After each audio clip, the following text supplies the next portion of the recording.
Hello students, good morning to all. Welcome to Maths. How's you all? I wish you all of you fine. Okay so जैसे मैंने आपको last में पढ़ाया था, क्या पढ़ाया था? जैसे मैंने आपको लास्ट में 12th का फर्स्ट चैप्टर जो है ना, हालांकि वो टेक्स्ट बुक में आपका थर्ड चैप्टर है ना, पर मैंने आपको फर्स्ट इसलिए पढ़ा रहा हूँ उसको क्योंकि आपका 11th का बेसिक ट्रिगोनोमेट्रिक फर्स्ट और ट्रिगोनोमेट्रिक सेकंड आपका होके है ना, ट्रिगोनोमेट्रिक फर्स्ट और सेकंड आपका होके है, इसलिए आपको ये चैप्टर थोड़ा इजी जाएगा क्योंकि आपके दिमाग के अंदर अभी वो लिंक में है ना। अगर आप रेगुलरली कोई भी एक ही चीज़ अगर पढ़ते हो तो आपको वो अच्छे से समझ में आती है ना। जैसे हमने ट्रिग्नोमेट्री फर्स्ट कंप्लीट किया था, देन सेकंड किया था, इसलिए मैंने फर्स्ट चैप्टर के हिसाब से 12th में ट्रिग्नोमेट्री फंक्शन स्टार्ट किया था। ओके चलिए एक बार देखते हैं कि हमने लास्ट में क्या क्या पोर्शंस पढ़े हैं, फिर हम स्टार्ट करते हैं हमारा आज का topic. Now see on the screen. Okay first thing, don't be regret on the videos. Okay so आपके दिमाग में जो भी चल रहा है इधर उधर की बातें वो निकाल दो। Okay just concentrate the video and listen what I want to say. Okay सुनिए मैं क्या बोलना चाहता हूँ, देखिए यहाँ पे मैं क्या कर रहा हूँ वीडियो में, पर आपके दिमाग में अगर कोई भी इधर उधर की बातें चल रही है, आप कैसे है ना, वीडियो देखते समय आपका ध्यान सिर्फ वीडियो की तरफ ही होना चाहिए। Did you understand? Okay so now देखिएगा इधर, ये जो चैप्टर है ना आपका ट्रिगोनोमेट्रिक फंक्शन, जो चैप्टर नंबर थर्ड है आपके मैथ्स वन में, है ना, मैथ्स वन में ये चैप्टर नंबर थर्ड जो आपको दिख रहा है, तो आज तक 12th के सिलेबस में, आज तक 12th के सिलेबस में मैथ्स में जो ज़्यादा से ज़्यादा स्कोरिंग वाला चैप्टर है वो ट्रिगोनोमेट्री फंक्शन ही है। समझ में आ रहा? जिसके ऊपर 10 मार्क्स होते हैं। इस चैप्टर का वेटेज कितना है? 10 मार्क्स विथ ऑप्शन, जिसमें से आपको 7 मार्क का पूछेगा ही पूछेगा एग्जाम में, बराबर। तो आपको अगर लगता है कि ट्रिगोनोमेट्रिक फंक्शन इतना इजी चैप्टर है, उसमें आपको 7 मार्क कवर करनी है एनी हाउ, है ना, 10 मार्क पूछेंगे ऑप्शनल के लिए, पर उसमें से 7 मार्क आपको मिलने ही चाहिए। समझ में आ रहा? ओके तो इस चैप्टर में हमने पहले क्या पढ़ा था? हमने first thing we learn on this chapter is what. चलिए वन बाय वन में रिपीट करता हूँ, फिर हम बढ़ेंगे आज के टॉपिक की और। ओके चलिए so now see on the screen, हमने पहले क्या पढ़ा था? First of all we learn about the what is the trigonometric equation, है ना। हमने पढ़ा कि एग्जैक्टली ट्रिगोनोमेट्रिक इक्वेशन क्या होता है, उससे हम यूटिलाइज कैसे करते हैं कोई भी सॉल्यूशन निकालने के लिए। तो भाई साहब आपको पता है, अगर आपको सॉल्यूशन निकालना है किसी भी एक्सप्रेशन का हो, किसी भी फंक्शन का हो, किसी भी इक्वेशन का हो, तो आप लोग क्या करते हो, वहां पे एक वेरिएबल ढूंढते हो, है ना। इस ट्रिगोनोमेट्रिक इक्वेशन में, इस चैप्टर में आपको वेरिएबल का काम कौन करेगा? आपका एंगल काम करेगा। किसका? वेरिएबल का। मोस्ट ऑफ द टाइम आपको एंगल कौन सा मिलेगा? थीटा, है ना। Most of the time you see on this chapter you have given angle theta. Okay theta जो है ना वो एंगल के साथ साथ वेरिएबल का भी काम करता है। किसके लिए? ट्रिगोनोमेट्रिक फंक्शन के लिए। Is that clear? तो हमने इस ट्रिगोनोमेट्रिक इक्वेशन में पढ़ा था, कोई भी इक्वेशन जहां पे ट्रिगोनोमेट्रिक फंक्शन प्रेजेंट है उसे हम क्या बोलते हैं? ट्रिगोनोमेट्रिक इक्वेशन बोलते हैं। तो इक्वेशन को हम लोग सॉल्व भी करते हैं। तो इक्वेशन को सॉल्व करने के लिए हमने क्या पढ़ा था? Solution of A trigonometric equation. जहां पे आपको दो बच्चे मिले, है ना, सॉल्यूशन के दो बच्चे मिले। पहला बच्चा था आपका व्हाट, है ना, principal solution. First one is what? First one is a principal solution, very easier thing. जहां पे मैंने आपको पढ़ाया कि जो भी आपका सॉल्यूशन निकलता है, अब सॉल्यूशन किसके फॉर्म में निकलेगा? ऑब्वियसली एंगल के फॉर्म में, है ना। एंगल के फॉर्म में मतलब हो सकता है theta equals to pi by 2 हो, है ना, हो सकता है theta equals to pi by 6 हो। तो एंगल के फॉर्म में जो भी आपका सॉल्यूशन निकलता है, तो प्रिंसिपल सॉल्यूशन की एक कंडीशन है कि वो सॉल्यूशन अगर 0 से लेके 2 पाई के बीच में आता है ना। एक तो 0 से लेके 2 पाई के अगर बीच में आता है, यहाँ पे आपको अल्फा दिया है, मैंने यहाँ पे थीटा लिखा है, कोई इसमें डरने वाली बात नहीं है। अल्फा भी एंगल ही है और थीटा भी एंगल ही है ना। समझ में आ रहा? ओके देन देखिएगा, अगर कोई भी सॉल्यूशन यहाँ पे आप लोग चेकआउट कर लो, है ना, एक मिनट रुकेगा, मैं थोड़ा इसको इरेज करता हूँ एक पार्ट। ओके देखिए यहाँ पे मैंने क्या लिखा, 0 से लेके 2 पाई के बीच में अगर आपका एंगल का जो सॉल्यूशन आता है वो अगर लाई करता है, एक तो 0 से इक्वल होगा, है ना, पर 0 से बड़ा होगा, इक्वल भी हो सकता है या फिर बड़ा हो सकता है, पर वो 2 पाई से क्या होगा? छोटा होगा। समझ में आ रहा? जो भी आपका सॉल्यूशन आएगा प्रिंसिपल सॉल्यूशन, वो 2 पाई से छोटा होगा, 0 से बड़ा होगा, एक तो 0 की इक्वल हो सकता है ना, उसे हम क्या बोलते हैं? प्रिंसिपल सॉल्यूशन बोलते हैं। उसे हमने कैसे निकालना है, इसके लिए आपको मैंने ट्रिक बताई थी कि first thing you have to get allied angle का फॉर्मेट, है ना, जहाँ पे आपको यहाँ पे पता है, यहाँ पे 0 होता है, यहाँ पे 90, यहाँ पे 180, और यहाँ पे रहता है, यहाँ पे 90, यहाँ पे 180, and it is 270, and the last thing for one rotation you get the 360। Okay जहाँ पे आपको पता है first quadrant get all the functions are positive, second get only sine cosec get positive, third one says you in this third quadrant tan and cot get positive and the last one fourth one get the sec and cos positive. तो आपको इसकी मदद से आपको principal solution निकालने थे।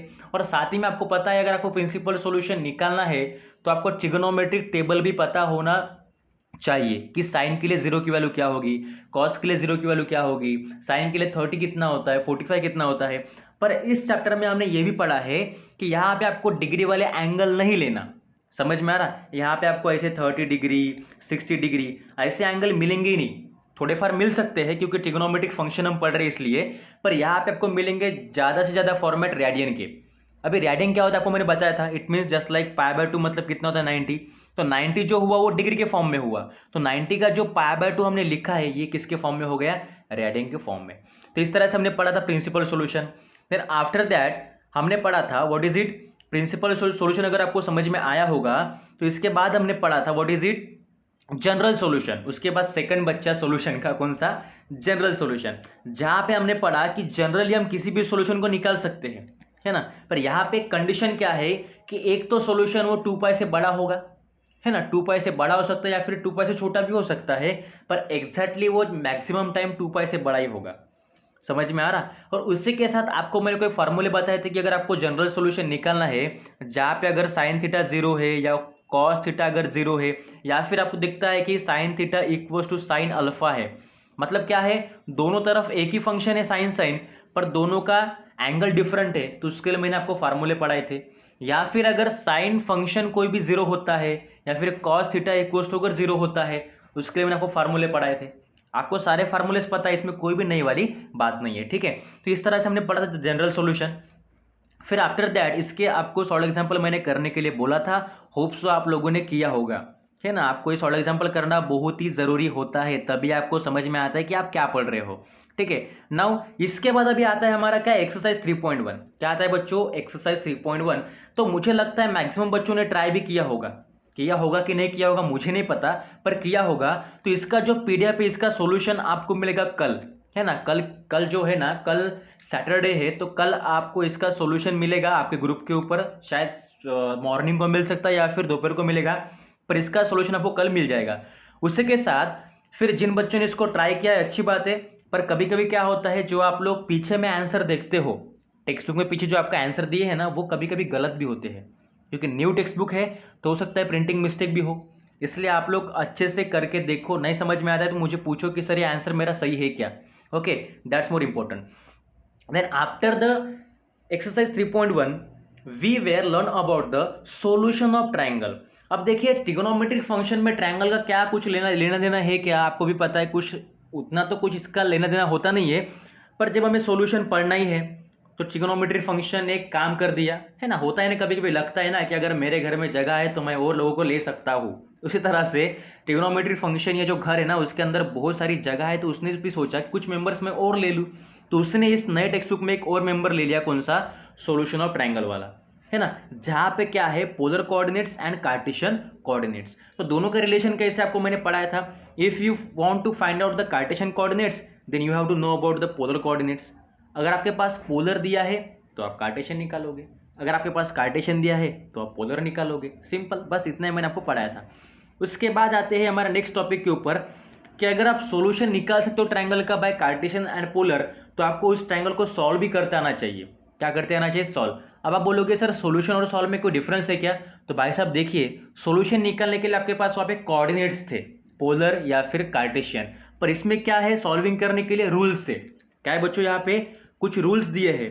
Rules थे हमारे, पहला था हमारा साइन रूल, सेकंड था हमारा कोसाइन रूल, और third one is the projection rule, है ना। और लास्ट में हमने इसके क्या पढ़े थे, एप्लीकेशंस, जो आपको मैंने लास्ट वीडियो सेंड किया था, जहाँ पे हमने पढ़ा था what is it, first is the half angle formulae, second one is the what, Heron's formula, and the last one Napier analogy, है ना। इस सारे चीज़ों को मैंने आपको पढ़ाया है, आपको मैंने इसके एग्जाम्पल भी करवाए थे।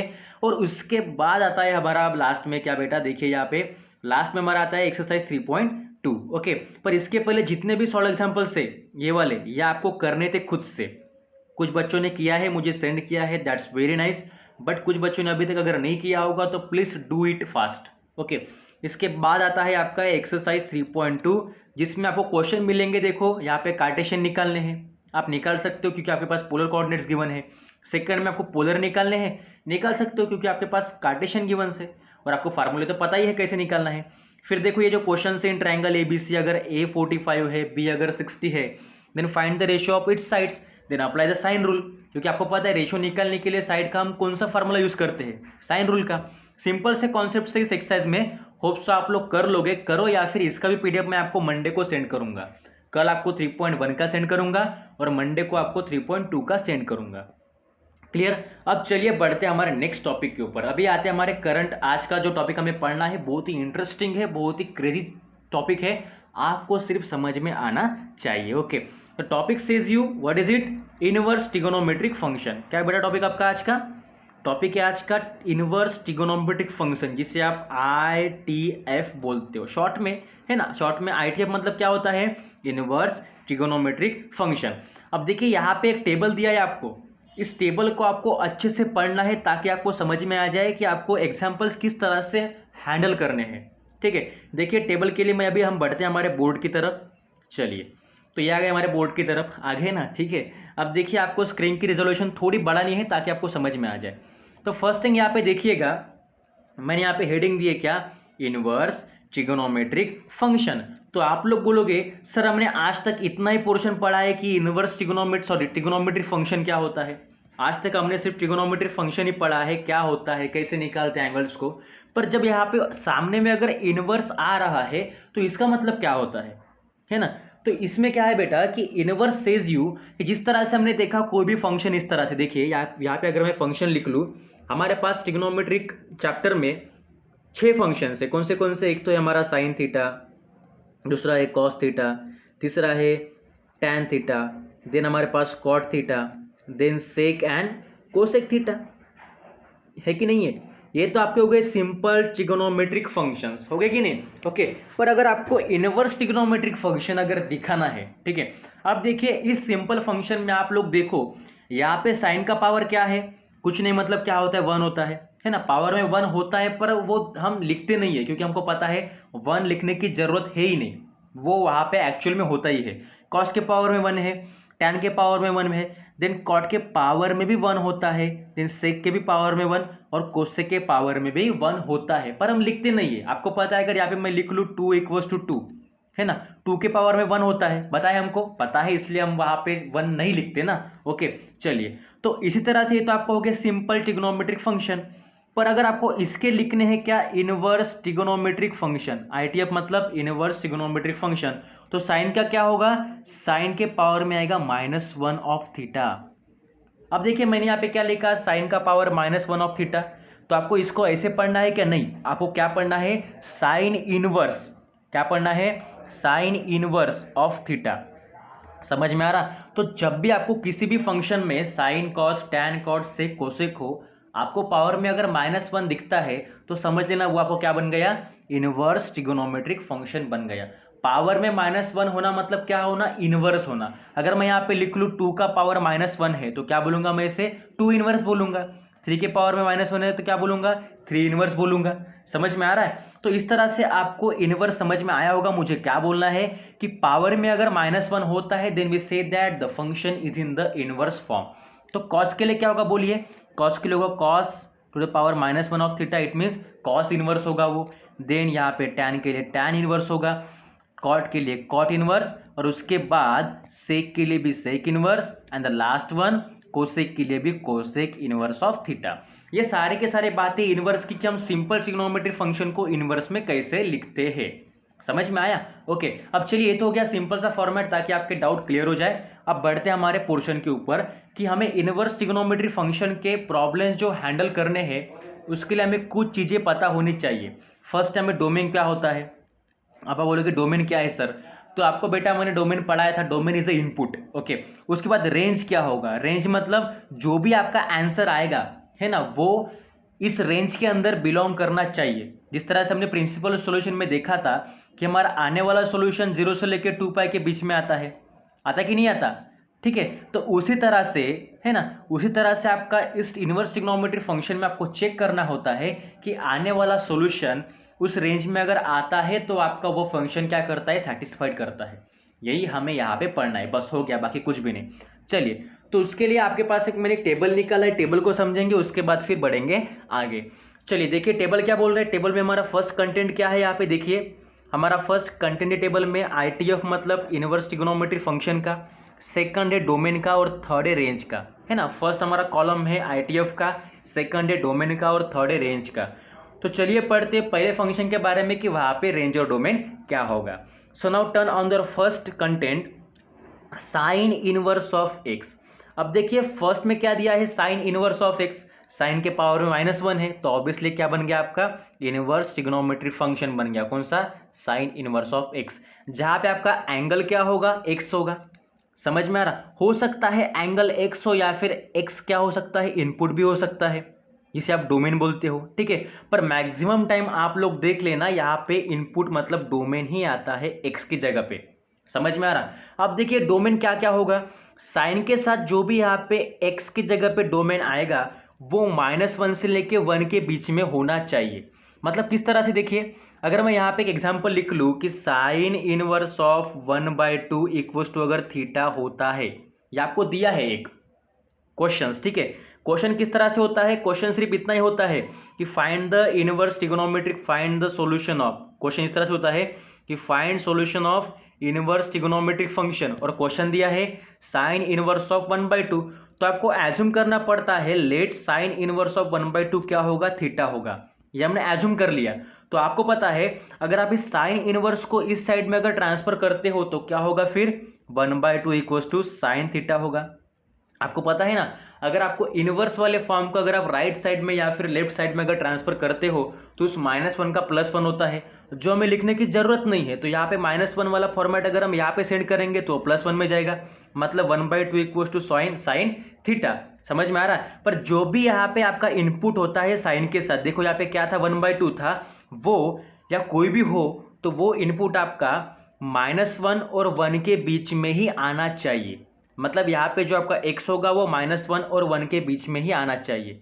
समझ में आ रहा है। मतलब साइन के लिए देखिए मैं यहाँ पे लिखता हूँ कि फॉर साइन के लिए क्या होता है, साइन इनवर्स ऑफ x के लिए कि जो भी आपका x होगा इनपुट होगा वो 0 से लेके, सॉरी नॉट 0, ओके देखिएगा यहाँ पे वो -1 से लेके 1 के बीच में आना चाहिए। अब आप बोलोगे सर आपने यहाँ पे -1 से लेके 1 के बीच में तो बोला है, पर यहाँ पे आपने इक्वल टू भी क्यों लिखा है। तो बच्चों देखो यहाँ पे जो आपका -1 और 1 लिखा है ना, वो कौन से ब्रैकेट में है, क्लोज ब्रैकेट में। विच ब्रैकेट, क्लोज इंटरवल। तो हमने बेसिक में क्लोज इंटरवल पढ़ा था कि कोई भी अगर चीज़ें हमारे क्लोज इंटरवल में है तो वो क्या होती है, इक्वल भी होती है दिए गए पोर्शन के हिसाब से, है ना। मतलब -1 और 1 के बीच में x तो लाई करेगा ही, पर जबकि -1 और 1 कहाँ पे है, क्लोज ब्रैकेट में, तो ऑब्वियसली वो दोनों को क्या होगा, इक्वल भी होगा। समझ में आ रहा है। हाँ अगर ये यहाँ पे इस तरह से होता कि -1 1 ओपन ब्रैकेट में, तो वो सिर्फ क्या करता, लाई करता, पर इक्वल होता क्या दोनों को, नहीं होता। समझ में आ रहा है। तो ये हो गया आपका साइन इनवर्स वाला फॉर्मेट। पर यहाँ पे डोमेन तो हो गया -1 से लेके 1 तक, कि यहाँ पे साइन के साथ जो वैल्यू होगी वो -1 या फिर 1 के बीच में आएगी। पर उसमें रेंज क्या आएगा, है ना, जो आपका सॉल्यूशन निकलता है एंगल के फॉर्म में, जिस तरह से हमने यहाँ पे देखा है ना, एक मिनट रुकेगा, यहाँ पे देखा हमने कि यहाँ पे अगर साइन इनवर्स ऑफ एक्स में यहाँ पे अगर इस तरह से मैं लिख लूँ, साइन इनवर्स ऑफ 1/2 था तो मैंने इसको थीटा लिया, फिर हमें क्या मिला 1/2 इक्वल्स टू साइन थीटा मिला। पर हमें ये पता है कि साइन के लिए 1/2 कब पॉसिबल है, वेन साइन ऑफ π/6 मतलब 30 ना, साइन 30 इक्वल्स टू हम क्या लिखते हैं, साइन थीटा लिखते हैं। समझ में आ रहा। तो ये जो भी एंगल आपका आएगा π/6 है ना, तो वो आपका एंगल जो है वो इस रेंज में आना चाहिए, किसके लिए, साइन के लिए। कौन सी रेंज में, -π/2 से लेके π/2 के बीच में। देखिए यहाँ पे कंफ्यूजन मत होना। देखो फिर से मैं रिपीट करता हूँ कि साइन के साथ जो भी यहाँ पे डोमेन होगा, मतलब साइन के इनवर्स के साथ यहाँ पे जो भी डोमेन होगा वो डोमेन -1 से लेके 1 के बीच में आना चाहिए।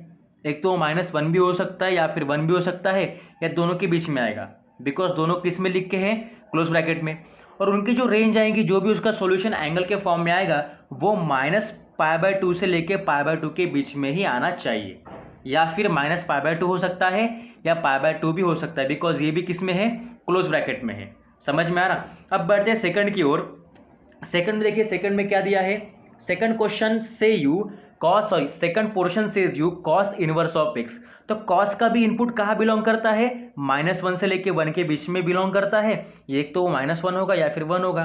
पर इसमें क्या होता है आपका रेंज, जिस तरह से साइन में रेंज क्या था कि वो -π/2 से लेके π/2 के बीच में आएगा, इसमें रेंज क्या होता है वो 0 से लेके पाई के बीच में आता है। समझ में आ रहा। इसमें आपका क्या होता है कि जो भी आपका एंगल आएगा थीटा है ना, तो वो आपका पाई से लेके 0 से लेके पाई के बीच में आता है।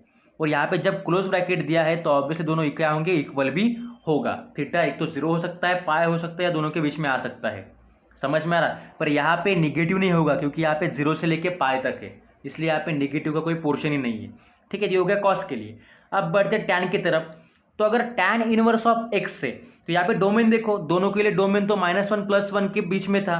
यहाँ पे क्या है, डोमेन आपका कैपिटल आर है। आपको पता है कैपिटल आर मतलब क्या होता है, रियल नंबर होता है। क्या होता है बच्चों, capital R is the real number. समझ में आ रहा। तो रियल नंबर है तो आपको समझ में आना चाहिए कि टैन के साथ जो भी इनपुट होगा वो रियल नंबर होगा, है ना। फिर वो चाहे नेगेटिव में हो या फिर पॉजिटिव में या फिर कोई भी नंबर हो, तो समझ लो टैन के साथ कुछ भी हो सकता है। टैन के साथ एक तो रियल नंबर के साथ नेगेटिव नंबर भी हो सकता है। आपको पता है रियल नंबर मतलब क्या होता है, real number is the combination of rational and irrational number. तो आपको जब भी टैन के साथ रैशनल एंड इरेशनल नंबर दिखे तो समझ लेना क्वेश्चन आपका सेटिस्फाई हो रहा है। ओके, पर जब भी इसका आपका सॉल्यूशन निकलता है तो वो सॉल्यूशन आपका -π/2 से लेके π/2 के बीच में ही आना चाहिए। पर यहाँ पे दिया है वो ओपन ब्रैकेट, देख लो यहाँ पे क्या दिया है, ओपन ब्रैकेट। तो ऑब्वियसली वो सिर्फ -π/2 से लेके π/2 के बीच में ही आएगा। दोनों को इक्वल होगा क्या, नहीं होगा। ओके, तो ये हो गया टैन के लिए। अब देखिए कॉट के लिए भी क्या है। कॉट के लिए आपका अगर कॉट इनवर्स एक्स होता है तो आपका एक्स जो इनपुट होगा वो भी रियल नंबर होगा।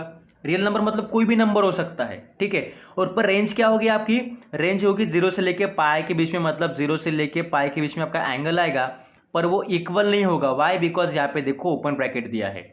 समझ में आ रहा है। अब देखो फिफ्थ वाला, फिफ्थ क्या दिया है, सेक इनवर्स ऑफ एक्स। तो यहाँ पे क्या होता है, अब देखो यहाँ पे R minus in the open bracket -1 दिया है। तो आर मतलब क्या होगा, रियल नंबर। तो सेक में भी आपको रियल नंबर ही लेने हैं, सिर्फ आपको -1 और 1 के बीच में आने वाले नंबर छोड़ के। समझ में आया क्या, कि -1 और 1 के बीच में जो भी नंबर आते हैं उनको छोड़ के आपको रियल नंबर लेने हैं। किसके लिए, सेक के लिए। फिर से मैं रिपीट कर रहा हूँ, सोच लो, समझ लो कि सेक के लिए जो भी आपका डोमेन होगा वो रियल नंबर ही होगा, पर सिर्फ -1 और 1 को छोड़ के। क्योंकि यहाँ पे देखो -1 दिया है, दोनों के बीच में जो भी नंबर आते हैं -1 से लेके 1 के बीच में, उनको छोड़ के बाकी आप कोई भी रियल नंबर ले सकते हो सेक के साथ। समझ में आ रहा। और आपका रेंज भी क्या होगा, रेंज आपका होगा सेक के लिए आपका रेंज आएगा, जो भी एंगल आएगा वो 0 से लेके पाई के बीच में होना चाहिए। दोनों को इक्वल भी हो सकता है बिकॉज क्लोज ब्रैकेट दिया है। पर -0 है, पर वो 0 नहीं होगा, है ना। जो भी आपका सॉल्यूशन आएगा वो 0 से लेके पाई के बीच में आ सकता है, पर वो 0 नहीं होगा।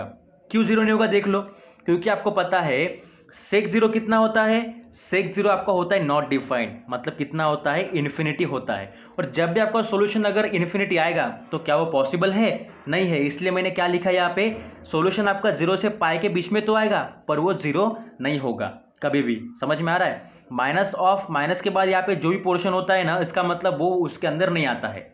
समझ में आ रहा। आप देखो कोसेक के लिए, कोसेक के लिए भी क्या होता है कि जो भी आपका रियल नंबर होता है ना, तो रियल वाले नंबर्स में -1 और +1 के बीच में आने वाले नंबर छोड़ के आपका कोई भी रियल पार्ट यहाँ पे हो सकता है डोमेन के हिसाब से। ओके, और रेंज भी क्या होगी यहाँ पे, -π/2 से लेके π/2 के बीच में आपकी रेंज आएगी, पर एक्स के एक्सपेक्ट 0, मतलब 0 को छोड़ के। समझ में आ रहा है। यहाँ पे सिंपल सा पोर्शन है कि कॉट में भी रियल नंबर होता है डोमेन, टैन में भी रियल नंबर होता है। सेक में क्या होता है, सेक में रियल नंबर ही होता है, पर -1 और 1 के बीच वाले नंबर को छोड़ के। ओके, और कोसेक में भी रियल नंबर ही डोमेन होता है, पर -1 और 1 के बीच में नंबर छोड़ के। अब देखिए रेंज में क्या होता है, रेंज में आपका टैन का रेंज होता है -π/2 से लेके π/2 तक, पर दोनों का जो पोर्शन दिया है वो ओपन ब्रैकेट में दिया है, इसलिए सिर्फ वो -π/2 से लेके π/2 के बीच में आएगा, पर दोनों को इक्वल नहीं होगा। ओके, कॉट में देखिए 0 से लेके पाई तक है, इसलिए उसका भी रेंज 0 से लेके पाई तक ही बीच में आएगा, पर दोनों को इक्वल नहीं होगा because that contents is in the open interval के फॉर्म में है। ओके। अब सेक के लिए देखिए, सेक के लिए क्या होता है कि आपका आने वाला सोल्यूशन जो होता है उसकी रेंज आपके 0 से लेके पाई के बीच में आएगी, दोनों को इक्वल भी होगा बिकॉज वहाँ पे क्लोज इंटरवल दिया है। पर यहाँ पे जीरो नहीं होगा। वाई जीरो नहीं होगा? बिकॉज आपको पता है सेक जीरो कितना होता है, इन्फिनिटी, दैट्स वाई यहाँ पे माइनस ऑफ जीरो लिखा है। ओके। और कोसेक के लिए भी वही होता है, माइनस पाई बाई टू से लेके पाई बाई टू के बीच में आएगा, पर जीरो को छोड़ के। तो इस तरह से ये थे हमारा टेबल, जहाँ पे हमने पढ़ा कि डोमेन क्या होता है, रेंज क्या होता है। और आपको एक चीज़ बता दूँ यहाँ पे, कौन सी चीज़, कि यहाँ पे जो आपका डोमेन होता है ना, इसे हम क्या बोलते हैं, प्रिंसिपल। एक मिनट रुकिए, मैं आपको बताता हूँ इसको क्या बोलते हैं। सो यहाँ पे जो प्रिंसिपल ब्रांच वैल्यू होती है वो आपका रेंज होता है, ठीक है, समझ में आ रहा। यहाँ पे जो मैंने रेंज लिखा है ना, उसे आप क्या बोलते हो, प्रिंसिपल ब्रांच वैल्यू बोलते हो, ठीक है। मैं देखो यहाँ पे लिखता हूँ साइड में कि जो आपका यहाँ पे रेंज दिया है, रेंज को आप लोग क्या बोलते हो, प्रिंसिपल ब्रांच वैल्यू बोलते हो। समझ में आ रहा, क्या बोलते हो, प्रिंसिपल ब्रांच वैल्यू, या फिर प्रिंसिपल वैल्यू ब्रांच भी बोल सकते हो। एक तो ऐसे लिखो, या फिर आप लोग ऐसे बोल सकते हो कि प्रिंसिपल वैल्यू ब्रांच भी बोल सकते हो, या फिर प्रिंसिपल ब्रांच वैल्यू भी बोल सकते हो, ठीक है। तो इस तरह से हमने टेबल पढ़ा है, जहाँ पे हमने पढ़ा कि किसी भी इनवर्स फंक्शन के लिए, जिस तरह से साइन हो, कॉस हो, टैन हो, कॉट हो, सेक हो या कोसेक हो, उनके लिए इनपुट मतलब क्या होता है, डोमेन होता है। चलिए एक बार रिपीट करता हूँ। साइन के लिए जो डोमेन होगा वो -1 से लेके 1 के बीच में आएगा, है ना, या फिर दोनों को क्या हो सकता है, इक्वल भी हो सकता है।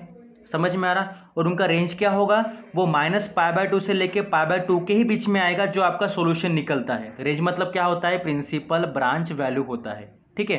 तो वो -π/2 से लेके π/2 के बीच में आएगा, या दोनों को इक्वल हो सकता है, बिकॉज यहाँ पे क्या दिया है, क्लोज ब्रैकेट दिया है। ये तो हो गया साइन के लिए। अब कॉस के लिए क्या होता है, कॉस इनवर्स ऑफ एक्स के लिए जो भी आपका इनपुट होगा वो -1 से लेके 1 के बीच में आएगा, ओके, या दोनों को इक्वल हो सकता है, बिकॉज यहाँ पे भी क्लोज इंटरवल है, ओके। और जो भी आपका रेंज आएगा वो 0 से लेके पाई के बीच में आएगा, या फिर दोनों को इक्वल भी हो सकता है। समझ में आ रहा, it means principal branch value. Now third देखो, टैन में क्या होता है, टैन इनवर्स में आपका जो इनपुट होगा वो रियल नंबर होगा। रियल नंबर मतलब कोई भी नंबर होगा, ठीक है। पर रेंज क्या होगा, -π/2 से लेके π/2 के बीच में, क्योंकि यहाँ पे जब ओपन ब्रैकेट दिया है तो वो सिर्फ रेंज आपका π/2 सॉरी -π/2 टू π/2 के बीच में आएगा, पर दोनों को इक्वल नहीं होगा, ओके। अब उसके बाद कॉट में क्या होता है, कॉट इनवर्स ऑफ एक्स में भी आपका इनपुट होता है रियल नंबर, और आपका रेंज क्या होता है, 0 से लेके पाई के बीच में, पर ना ही 0 होता है और ना ही पाई होता है, बिकॉज यहाँ पे ओपन ब्रैकेट दिया है। देखिए समझ में आया। और सेक के लिए क्या होता है, for sec inverse x we see here, यहाँ पे आपका डोमेन क्या होता है, रियल नंबर होता है, पर किसको छोड़ के, -1 और 1 को छोड़ के, या फिर दोनों के बीच में आने वाली वैल्यूज को छोड़ के। समझ में आ रहा। पर उसके लिए रेंज क्या होगा, वो रेंज होगा आपका 0 से लेके पाई के बीच में, पर वहाँ पे आपको 0 को छोड़ के, है ना, जहाँ पे प्रिंसिपल ब्रांच वैल्यू आपकी 0 नहीं होगी। किसके लिए, सेक के लिए, क्योंकि अगर सेक 0 हो गया तो वो इन्फिनिटी होगा ना, ओके। और साथ ही में सिमिलरली कोसेक के लिए भी आपका डोमेन क्या होता है, रियल नंबर होता है, सिर्फ -1 और 1 को छोड़ के, और आपका रेंज क्या होता है, -π/2 से लेके π/2 के बीच में, या फिर दोनों को इक्वल भी होगा, क्योंकि यहाँ पे क्लोज ब्रैकेट दिया है, और साथ ही में सिर्फ 0 को छोड़ के, क्योंकि कोसेक ऑफ 0 कितना होता है, वो भी आपका इन्फिनिटी ही होता है। समझ में आया। इस तरह से सिंपल से पोर्शन से जो आपको मैंने अभी पढ़ाए हैं, इसके ऊपर एक एग्जांपल ले लेता हूँ ताकि आपका डाउट क्लियर हो जाए। और कल वाले वीडियो में आपको मिलेंगे properties about the inverse trigonometry function, फिर हम पढ़ेंगे हमारा एक्सरसाइज 3.3। चलिए तो एक लेते हैं एग्जाम्पल इसके ऊपर, ताकि आपका पूरा डाउट है about the inverse trigonometry function वो क्लियर हो जाए। तो एग्जाम्पल जो है ना वो आपको शॉर्ट एग्जाम्पल में दिए हैं, पर एक्चुअल में मैं एक काम करता हूँ, एक्सरसाइज का पहला एग्जाम्पल ले लूँगा ताकि आपको समझ में आ जाए, ठीक है। तो पहला क्वेश्चन क्या बोलता है कोई एक्सरसाइज का, कि find the principal value for the following, है कि नहीं। तो उसका आपका पहला एग्जाम्पल कौन सा है, उसमें वहाँ पे दिया है साइन इनवर्स ऑफ 1/2। तो आपको मैंने बोला था कि आपको इस टाइप के क्वेश्चन दिखते हैं, तो आपको क्या करना है, आपके दिमाग में क्वेश्चन आता है कि सर हम अभी तक हमने इतना सारा पढ़ा है, तो हम क्वेश्चन को कैसे समझे कि हमको उसी मेथड से सॉल्व करना है करके। तो बच्चों देखो यहाँ पे साइन के पावर में क्या दिया है, -1 दिया है, तो ऑब्वियसली यहाँ पे आपको इनवर्स ट्रिग्नोमेट्री फंक्शन के ही फॉर्मेट यूज करने हैं, ठीक है। पहले हम क्या करते हैं, लेट एज्यूम करते हैं कि साइन इनवर्स ऑफ, है ना, साइन इनवर्स ऑफ 1/2 क्या होगा, x होगा। हम एज्यूम करेंगे, आप x ले लो या फिर आप थीटा भी ले सकते हो, है ना। मैं यहाँ पे x लूँगा, ठीक है। फिर आपको देखना है कि आप आपको जो यहाँ पे ने एक्स लिया है तो आपको यहाँ पे टेबल में चेक करना है। कहाँ पे चेक करना है बच्चों? टेबल में चेक करना है। यहाँ पे जो साइन के साथ एक्स था तो उसमें जो डोमेन है वो -1 और 1 के बीच में है क्या? यहाँ पे मैंने चेक कर लिया। तो यहाँ पे आपको देखने के बाद समझ में आएगा कि दिया गया डोमेन -1 मतलब जो एक्स है वो -1 और 1 के बीच में क्या, देख लो आता है ना, -1 और 1 के बीच में क्या आता है? 1/2 आता है कि नहीं आता? -1 के बाद यहाँ पे आएगा 0, 0 के बाद 1, पर 1 से पहले यहाँ पे 1/2 आता है कि नहीं आता है ना? मतलब -1 के लेके 1 के बीच में 1/2 आता है, तो ये पॉसिबल है। ठीक है, ये तो हो गया हमारी पहली चीज़। फिर हम क्या करेंगे, हम इसको सिंपल फॉर्म में कन्वर्ट करना है। तो हम क्या करेंगे, साइन इनवर्स ऑफ 1/2 के साइन इनवर्स को राइट साइड में ट्रांसफर करेंगे। तो ऑब्वियसली अगर राइट में आएगा तो क्या होगा, 1/2 आपका ये वाला एज इट इज, और ये अगर राइट में आ गया तो क्या होगा, सिंपल साइन इनवर्स का ओनली साइन होगा, और ये आपका एक्स रहा एज इट इज। इस तरह से आपको मिलेगा सिंपल क्वेश्चन। अब देखो ये क्वेश्चन कौन सा बन गया आपका, जो आपने लास्ट में पढ़ा था प्रिंसिपल सॉल्यूशन के लिए और जनरल के लिए, उस तरह का अब ये क्वेश्चन बन गया ना, तो आपको उसी मेथड से भी इसको सॉल्व करना है। तो क्या करोगे, यहाँ पे सिंपली आपको यहाँ पे दिखेगा क्या लिखा है मैंने यहाँ पे, एक बार यहाँ पे लिख लेता हूँ। हमारे लास्ट स्टेप क्या थी बेटा, यहाँ पे दिस गिव्स अस, हमें क्या मिला, sine of x equals to 1/2 मिला, यहाँ पे मिला कि नहीं, यहाँ पे देख लो, है ना। तो अभी क्या करेंगे यहाँ पे, now see on the screen, हमें पता है कि साइन के लिए 1/2 कब पॉसिबल है, when sine of x equals to sine of क्या होगा, π/6 होगा, बिकॉज साइन π/6 कितना होता है, 1/2 होता है ना। अब देखो यहाँ पे आपका सोल्यूशन क्या होगा, हम क्या करते हैं, साइन को हटा देते हैं और देखते हैं हमारा सोल्यूशन क्या होता है। Solution is what, x equals to क्या होगा बेटा, π/6 होगा। क्या होगा, एक्स इक्वल्स टू π/6 होगा। पर ये कब पॉसिबल है ना, when it is possible, when, because, या एक काम कर लो आप लोग इस तरह से रख दो, पर यहाँ पे क्या लिखो, 1/2 भी लिख लो, बिकॉज हमें पता है साइन π/6 कितना होता है, 1/2 होता है ना। आपको पता है यहाँ पे एक्स कितना आएगा, π/6 आएगा, समझ में आ रहा। पर यहाँ पे कंडीशंस क्या है, वेयर, पर कब होगा, वेयर आपका जो x है या मतलब 1/2 है वो कहाँ बिलोंग करना चाहिए, -1 और 1 के बीच में, जो हमने अभी देखा था ना। बिकॉज यहाँ पे साइन वाला फंक्शन है तो आपका जो भी इनपुट होगा वो -1 से लेके 1 के बीच में लाई करना चाहिए। और हमारी कंडीशन और क्या है, यहाँ पे देखिए कि जो भी आपकी रेंज है, एंड आपकी जो भी रेंज है, रेंज क्या है साइन के लिए, देख लो एक बार यहाँ पे, साइन के लिए रेंज क्या दिया है बेटा, साइन के लिए रेंज है -π/2 से लेके π/2 के बीच में। तो ऑब्वियसली आपकी रेंज क्या होगी यहाँ पे, रेंज फॉर यू, एक मिनट रुकिएगा, एक मिनट, ओके। यहाँ पे रेंज क्या होगी इसके लिए, range for the sign inverse of x is what, कि आपकी जो यहाँ पे आंसर क्या निकल रहा है आपका सोल्यूशन π/6, तो वो कहाँ बिलोंग करना चाहिए, वो बिलोंग करना चाहिए -π/2 से लेके π/2 के बीच में। ओके, बिलोंग करता है क्या, देख लो, -π/2 मतलब 90 होता है, -90, +π/2 मतलब +90, और π/6 मतलब कितना, 30, दोनों के बीच में 30 आता है क्या, हाँ दोनों के बीच में 30 आता है। तो ये आपका सॉल्यूशन क्या है, पॉसिबल है। ठीक है, समझ में आ रहा है। ये एग्जांपल आपको लिखना है, ठीक है, कैसे लिखना है देखो, पहले मैंने एग्जांपल लिया कि हमारे पास क्या है, sine inverse of x, sorry sine inverse of 1/2 हमारा क्वेश्चन है, जहाँ पे हमें सॉल्यूशन निकालना है। ओके, देन या फिर जहाँ पे हमें लिखा है कि यहाँ पे आपको प्रिंसिपल वैल्यू निकालनी है, मतलब प्रिंसिपल ब्रांच वैल्यू निकालनी है। तो मैंने एज्यूम किया कि साइन इनवर्स ऑफ 1 कितना होता है, it is your what, it is your x होता है, मैंने एज्यूम किया। फिर मैंने इस साइन इनवर्स को एक्स के पास सेंड कर दिया, तो क्या मिला हमें, 1/2 equals to sine x. Then मैंने चेक किया कि जो भी यहाँ पे इनपुट 1/2 आ रहा, क्या वो -1 और 1 के बीच में लाई कर रहा क्या, हाँ वो लाई करता है। फिर उसके बाद हमें ये पता है कि 1/2 साइन के लिए कब पॉसिबल है, when we get sine of 30, it mean sine of π/6। Okay, then उसके बाद यहाँ पे देखिए हमें सॉल्यूशन मिला π/6, पर वो सॉल्यूशन सही है कि नहीं चेक करने के लिए हम क्या करते हैं, रेंज चेक करते हैं कि अगर वो रेंज में आएगा, इस मतलब -π/2 और π/2 के बीच में अगर आता है, then we say that, last में क्या लिखेंगे, देयरफॉर द प्रिंसिपल, क्या लिखेंगे बेटा, द प्रिंसिपल वैल्यू जो हमें निकालनी थी ना, पर आपको क्या लिखना है, therefore the principal value branch, principal value branch बोल लो या प्रिंसिपल ब्रांच वैल्यू बोल लो, कोई भी दिक्कत नहीं है। Therefore the principal value branch of sine inverse of x, है ना, हमने इसके लिए निकाला ना, साइन इनवर्स ऑफ एक्स क्या होती है आपको पता है, क्या होती है, -π/2 से लेके π/2 के बीच में होता है, आपको पता है, होता कि नहीं होता। और हमारा आने वाला सॉल्यूशन जो है कौन सा, हमने जो निकाला π/6 है ना, वो कहाँ बिलोंग करता है, दोनों के बीच में बिलोंग करता है ना। तो यहाँ पे लास्ट में आपको क्या लिखना है, and what is it, that π/6 lies between that π/2 और -π/2 के बीच में, बराबर। तो इसलिए हम क्या बोलेंगे, देयरफॉर द प्रिंसिपल, पीवी मतलब प्रिंसिपल वैल्यू है ना, of sine inverse of x is what, sorry यहाँ पे एक्स नहीं, वहाँ पे क्वेश्चन में तो 1/2 था ना, okay, sine inverse of 1/2 is what, π/6। तो ये आपका हो गया सिंपल सा आंसर। चलिए एक बार रिपीट करता हूँ, मैंने क्या किया, मैंने पहले क्वेश्चन लिया कौन सा, साइन इनवर्स ऑफ 1/2 वाला। हमारे पास टेबल है कि साइन इनवर्स के लिए हम कैसे डोमेन और रेंज निकालते हैं। तो साइन का डोमेन क्या होना चाहिए, -1 से लेके 1 के बीच में। यहाँ पे चेक कर लो 1/2 आता है क्या, हाँ आता है। Then we assume that sine inverse of 1/2 क्या होगा, एक्स होगा। फिर मैंने साइन इनवर्स को सेंड किया राइट साइड में, तो क्या बना फिर, साइन एक्स बना, वो 1/2 रहा आपका एज इट इज। उसके बाद देखो साइन एक्स इक्वल टू 1/2 अगर आपको मिलता है ना, तो आपको पता है साइन के लिए 1/2 कब पॉसिबल है, व्हेन साइन ऑफ 30 होगा, मतलब साइन ऑफ π/6 होगा, है ना। तो यहाँ पे आपका सोल्यूशन क्या बन गया, x इक्वल टू π/6। पर ये π/6 आपका पॉसिबल है कि नहीं चेक करने के लिए मैंने क्या किया, ये आपका रेंज मैंने चेक किया जो टेबल में दिया है कि π/6 आपका बिलोंग करना चाहिए -π/2 से लेके π/2 के बीच में। Therefore the principal value branch बोलो या फिर प्रिंसिपल ब्रांच वैल्यू बोल लो, है ना। किसके लिए, साइन इनवर्स ऑफ एक्स के लिए क्या होती है, -π/2 टू π/2 होती है, देख लो टेबल को, है ना। अगर साइन इनवर्स ऑफ एक्स होगा तो क्या होती है, -π/2 टू π/2 के बीच में।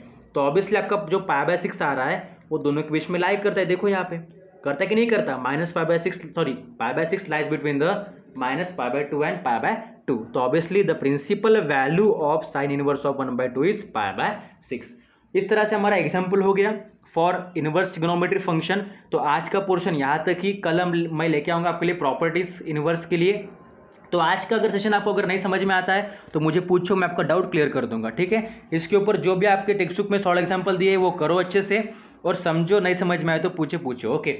चलिए बढ़ते हैं हमारे नेक्स्ट टॉपिक की ओर, जो आपको मिलेगा कल उसका वीडियो। तब तक के लिए शुक्रिया। एक्सरसाइज कंप्लीट करो 3.1 और 3.2, अदरवाइज मैं आपको PDF सेंड करूंगा। तब तक के लिए शुक्रिया। Take care, keep study, do study, keep smile, bye bye.